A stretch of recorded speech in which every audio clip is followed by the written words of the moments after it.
ನಮಸ್ಕಾರ ರೀ ಎಲ್ಲ ದೊಡ್ಡ ಮಂದಿಗೆ. ಇವತ್ತು ನೋಡ್ರಿ ಸಂಡೇ, ಇವತ್ತು ರೆಡಿ ಆದ. ಫಸ್ಟ್ ನಾಷ್ಟ ಮಾಡಿರಿ ಮನ್ಯಾಗ. ನಾಷ್ಟ ಮಾಡಿದ್ರಿ ನನ್ನ ವೈಫ ಇಡ್ಲಿ ವಡಾ ಮಾಡಿಳ್ರಿ. ನನ್ನ ಸಂಗಟ ನನ್ನ ಹುಡುಗ ಕುಡ್ತಿಂದ್ರಿ. ಅಲ್ಲಿದ್ದು ನೆಕ್ಸ್ಟ್ ಕಾರ್ ಗಾಡಿ ಅಂತ ಹೋದ್ರಿ. ನನ್ನ ವೈಫ್ ಎಲ್ಲ ಸ್ವಚ್ಛ ಕಾರ್ ಗಾಡಿ ತೊಳೆದಳ್ರಿ. ಅಲ್ಲಿದ್ದು ಸಿ ಎನ್ ಜಿ ಫುಲ್ ಮಾಡ್ಕೊಂಡು ಗಾಡಿ ಹಿಂಗೆ ರಿವರ್ಸ್ ಗೇರ್ದಾಗ ತೆಗೆದ್ಲ.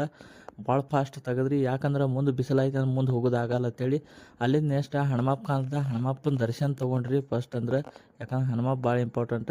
ಅಲ್ಲಿದ್ದು ಗಾಡಿ ತೆಗೆದ್ರಿ. ಗಾಡಿಯಾಗ ಡಿಸ್ಕಷನ್ ಮಾಡ್ಲತ್ತಿರೋ ನನ್ನ ದೋಸ್ತ ನಾ ಕೂಡಿ ಹಿಂಗೆ ಟ್ರಿಪ್ ನೆಕ್ಸ್ಟ್ ಎಲ್ಲಿ ಹೋಗೋಣ ಏನು ಹೋಗೋಣ ಅಂತೇಳಿ. ನನ್ನ ದೋಸ್ತ ಆಲ್ರೆಡಿ ಪ್ರಯಾಗ್ರಾಜ್ಗೆ ಹೋಗೋಣ ಅಂತೇಳಿ ಕ್ಯಾನ್ಸಲ್ ಮಾಡಿದ್ರಿ. ಅದಕ್ಕೆ ನಾವು ಏನು ಹೇಳ್ತಾನೆ ಅದಕ್ಕೆ ಏನು ಕೇಳಿಲ್ಲ. ಹ್ಞೂ ಅಲ್ಲಿಲ್ಲ ಆನು ಅಲ್ಲಿಲ್ಲ ರೀ. ಯಾಕಂದ್ರೆ ಅವ್ನು ನಾದಿಗೆ ಹತ್ತಿ ಸುಮ್ಮನೆ ಟ್ರಿಪ್ ಮಾಡೋದು, ಹಿಂದಿನ ಕ್ಯಾನ್ಸಲ್ ಮಾಡ್ಕೊಳ್ಳೋದು, ಅದರೊಳಗೆ ಅರ್ಧ ಜಿಂದಗಿ ಹೋಗಿತ್ತು ಅಂತೇಳಿ. ಅಲ್ಲಿಂದ ನೆಕ್ಸ್ಟ್ ನೋಡ್ರಿ ನಾವು ಕನ್ಕುಂಬಿ ಕಡೆ ಬಂದಿವ್ರಿ. ಕನ್ಕುಂಬಿಗೆ ಬರ್ನ ಇಲ್ಲೊಂದು ವ್ಯೂ ಪಾಯಿಂಟ್ ಇತ್ತು. ಆ ವ್ಯೂ ಪಾಯಿಂಟಿಗೆ ಹೋದ್ರಿ. ಮಸ್ತ್ ಇತ್ತು. ಯಾಕಂದ್ರೆ ಬಿಸಿಲಿತ್ತು ಆದರೂ ಮಸ್ತ್ ಇತ್ತು.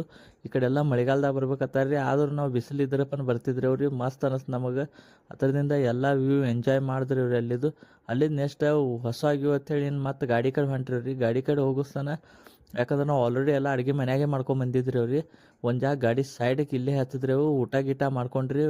ವಿಡಿಯೋ ಇಷ್ಟ ಆದ್ರೆ ಲೈಕ್ ಮಾಡಿರಿ ಮತ್ತು ಶೇರ್ ಮಾಡಿರಿ.